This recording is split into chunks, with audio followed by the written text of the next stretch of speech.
सद्गुरु महाराज की जय। श्री सद्गुरु महाराज की जय। नमामि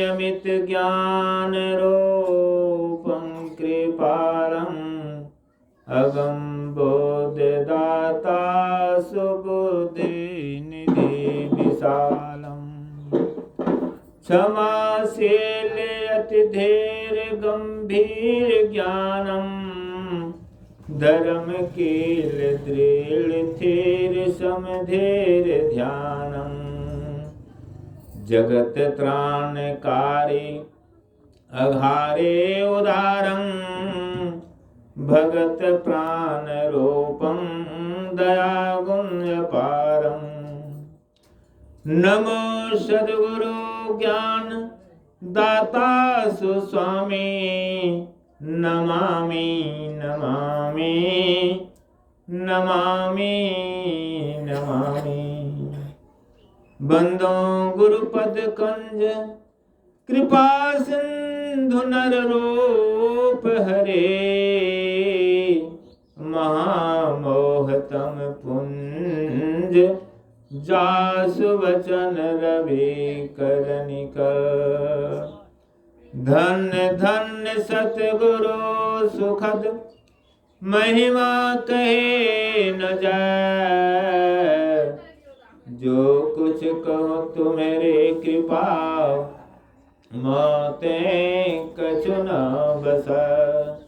श्री सद्गुरु महाराज की जय। अव्यक्त रूप में प्रातः स्मरणीय अनंत बेहोशी सृष्टि के कण कण में विराजमान श्री सद्गुरु महाराज को मेरा साष्टांग प्रणाम। व्यक्त रूप में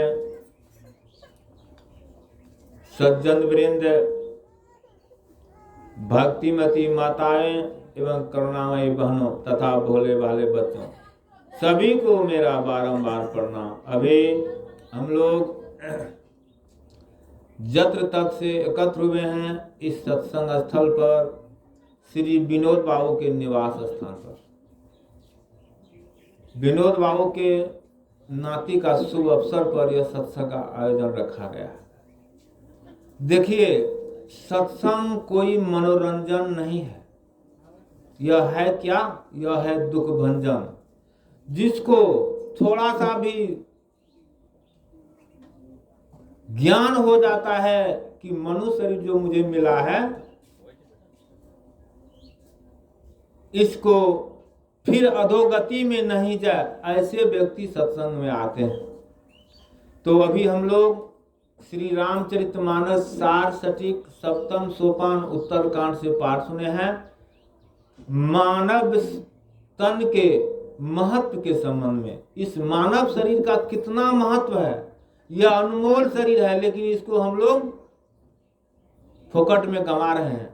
भगवान श्री राम क्या किए? पिताजी का आज्ञा का पालन किए। जो भी सत्संग में आए हैं थोड़ा ध्यान से जब सुनिएगा तब लाभ होगा। ध्यान जब बदल दीजिएगा तब लाभ नहीं होगा। भगवान श्री राम पिताजी के वचन को पालन करने के लिए वह वनवास गए। उनके साथ में सिर्फ वनवास हुआ था किसको? प्रभु श्री राम को, न कि लक्ष्मण और न सीता को नहीं हुआ था। लेकिन अपना फर्ज निभाने के लिए लक्ष्मण का मन हुआ भाई का साथ में रहेंगे, उसका सेवा करेंगे। और सीता जी का मन में हुआ मेरे लिए तो अयोध्या वही है जहां मेरे पति हैं, वही मेरा अयोध्या है।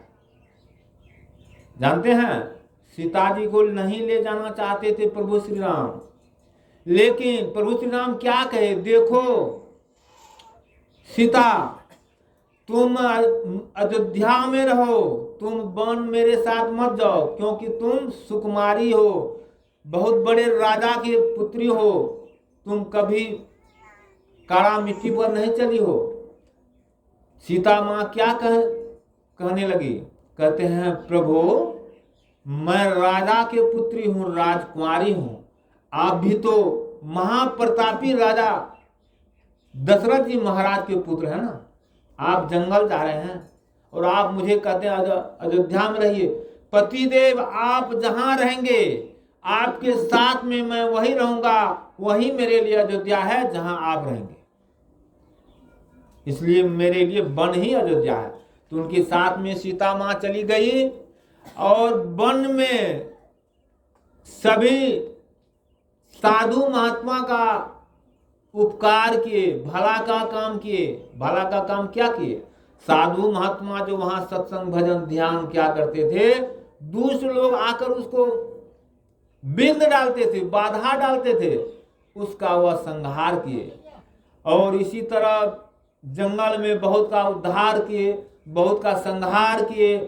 और उसी क्रम में सीता माँ को दुष्ट रावण ने छल के साथ चुरा कर लेकर चले गए। कहाँ? लंका।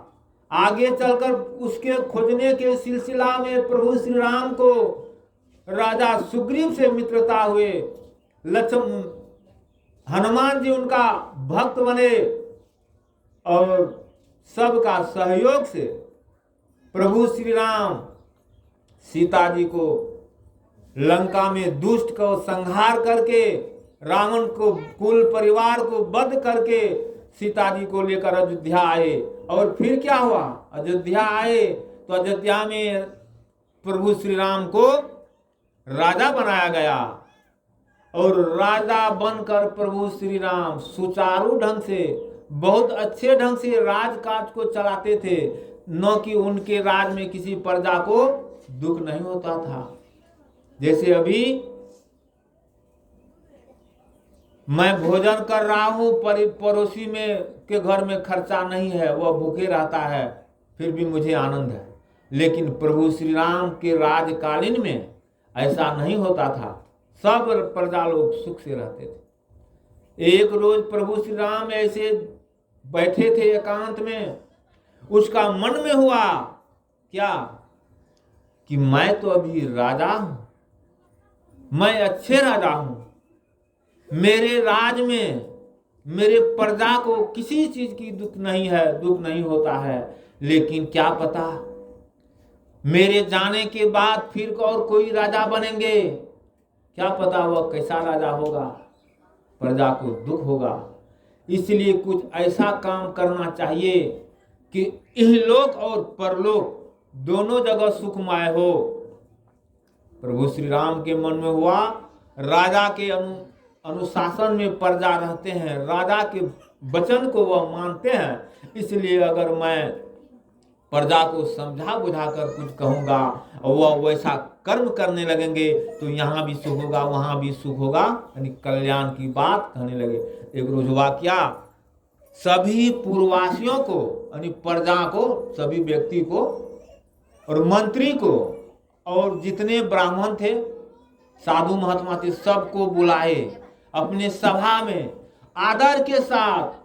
ऐसे नहीं बुला लिए बैठकी नहीं है, बैठ के आदर के साथ और नम्र भाव से उससे विनती करके कहते हैं, क्या मैं कुछ कहता हूं? हे प्रजाओं, मैं आप लोगों से कुछ कहता हूं, हो सकता है मैं राजा हूं, मेरे मुख से गलत बात न निकल जाए, और गलत बात मेरे मुख से जब निकलेगा तो आप लोग डर भय को बिसरा करके मुझे बरजेंगे, यानी मुझे रोकेंगे। क्या कि प्रभु राम राजा, आपने यह बात गलत बताए हैं, मुझे रोकेंगे डर को हटा करके। अभी का जो राजा है, क्या अगर वो गलत बोल रहा है, गलत कर रहा है, थोड़ा सा भी उस पर जो व्यक्ति बोल देगा तो समझेगा क्या कि यह व्यक्ति मेरे रास्ता का कांटा है, इस कांटा को कब जड़ से ही खत्म कर दे। लेकिन प्रभु श्री राम मर्यादा पुरुषोत्तम कैसे राजा थे कि प्रजा को पूरा आदेश दे दिए, निर्भीक बना दिए और कहते हैं मैं जो गलत बोलूंगा तो मुझे आप लोग रोकेंगे। और क्या कहते हैं, आप लोग सुने मैं कह रहा हूं क्या, बड़े भाग मानुष तन पाओ, सूरय दुर्लभ सब ग्रंथ ही गावा।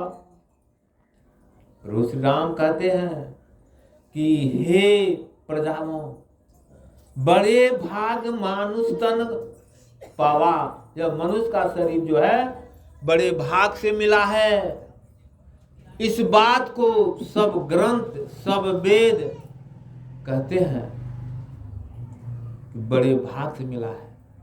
और हम लोग जब सुनते हैं रामायण की इस वाणी को, इस चौपाई को, तो हम लोग फूले नहीं समाते हैं। हम लोग कहते हैं देखिए मुझे मनुष्य का शरीर मिला, बड़े भाग। लेकिन नहीं, कहते हैं तुलसी साहब जी कहते हैं, नर तन दुर्लभ देव को सब कोई कहत पुकार, सब कोई कहत पुकार, देव दे ही नहीं पावे, ऐसे मूर्ख लोग स्वर्ग की आस लगावे। पुण्य छीन सोई देव स्वर्ग से नरक में आवे, भर में चारों खान स्वर्ग पुण्य कहीं ताही रिझावे। तुलसी सतमत तद गहे, स्वर्ग पर करे खकार, यह तन दुर्लभ देव को सब कोई कहत पुकार। हम लोग स्वर्ग के लिए, हम लोग स्वर्ग के लिए ललायित हैं। किस लिए? हम लोग सभी व्यक्ति, सुनिए, हम लोग सभी छोड़ देना बच्चा से बटन, हम लोग सभी व्यक्ति चाहते हैं स्वर्ग हो, लेकिन यहां तुलसी साहब क्या कहते हैं? स्वर्ग तो तुच्छ है, छोटा है। अगर हम लोग स्वर्ग में कौन रहते हैं? देवता रहते हैं, देवी रहते हैं। अगर हम लोग स्वर्ग का काम करेंगे, दान पुण्य करेंगे, तो हम लोग को कहाँ होगा? नरक होगा। स्वर्ग जाएंगे। जैसे आज विनोद बाबू सत्संग करा रहे हैं, और सत्संग में जो भोज भंडारा में जो खर्च होगा, तो क्या उसका खर्च बेकार चला जाएगा? इसी पुण्य के प्रताप से, वही कहते हैं पुण्य के प्रताप से फिर स्वर्ग होगा। लेकिन कहते हैं पुण्य के प्रताप से स्वर्ग तो हो जाएगा, लेकिन जब पुण्य का ढेरी समय समाप्त हो जाएगा तब फिर क्या होगा? तब नरक में भेज देगा। क्या अच्छा लगेगा? देखिए, किसी कैदी को, यानी मुजरिम को, जो कोई गलत काम करता है, किसी को मर्डर कर देता है, उसको केस हो जाता है, जेल चला जाता है। जेल चला जाता है तो उसको सजा सुनाता है 12 बरस 20 बरस, जो भी सुनावे। मान लीजिए उसको 20 बरस का सजा सुना दिया, ठीक है। अब 20 बरस जब उस सजा काट लिया जेल में, तब क्या करेगा? फिर भी जेल में रहेगा? वो रहेगा जेल में? उसको कोई पैरवी का जरूरत नहीं है, किसी का जरूरत नहीं है। उसको जेल से निकाल कर भेज देगा, क्योंकि जितना सजा था उतना सजा वह भोग लिया, समय बिता लिया। ठीक उसी तरह हम लोग शुभ का काम करते हैं। अगर 365 दिन होता है एक साल में होता है 365 दिन, अर्थात 12 महीना। एक महीना में होता है 30 दिन, तो 365 दिन का एक साल होता है। तो आप लोग नहीं, हम भी आप लोगों के साथ में सब मिलकर यह सोचें कि एक साल में 365 दिन होता है। उस 365 दिन में कितना दिन हम लोग पुण्य का काम करते हैं? सभी लोग सोचें। मान लीजिए आज छठ का त्योहार था, तो आज पुण्य का काम किए।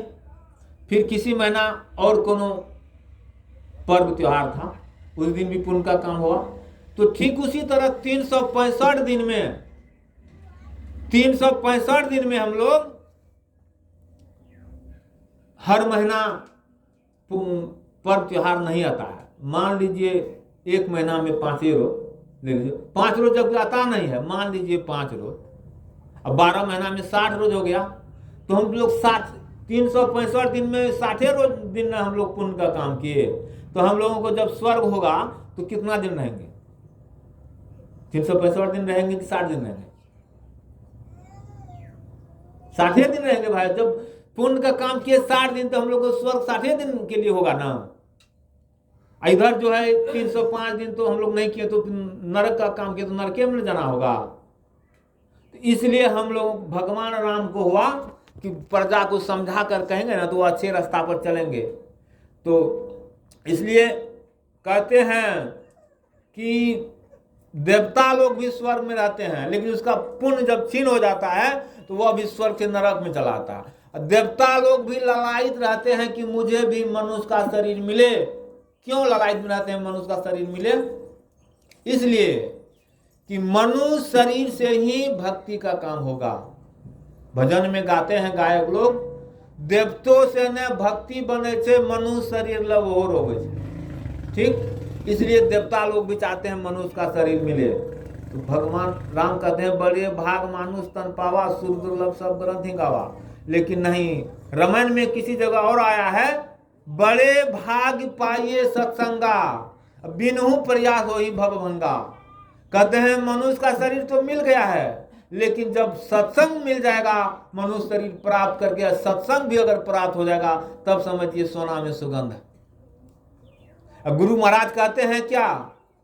नहीं तुलसीदास जी, आपने तो लिख दिया कि बड़े भाग मानुष तन पावा, सुर दुर्लभ सब ग्रंथ ही गावा। गुरु महाराज लिखते हैं फुटल मनुष्यवा के भाग, गुरु गम नाही लहे।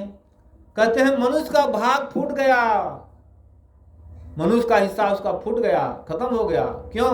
मनुष्य शरीर तो परमपिता परमेश्वर और कारण ही स्नेह करने वाले दे दिए, लेकिन मनुष्य शरीर का हिस्सा उसका खत्म हो गया, क्योंकि वह मनुष्य शरीर प्राप्त करके उन्होंने गुरु नहीं किया, और गुरु नहीं करके सत्संग नहीं किया।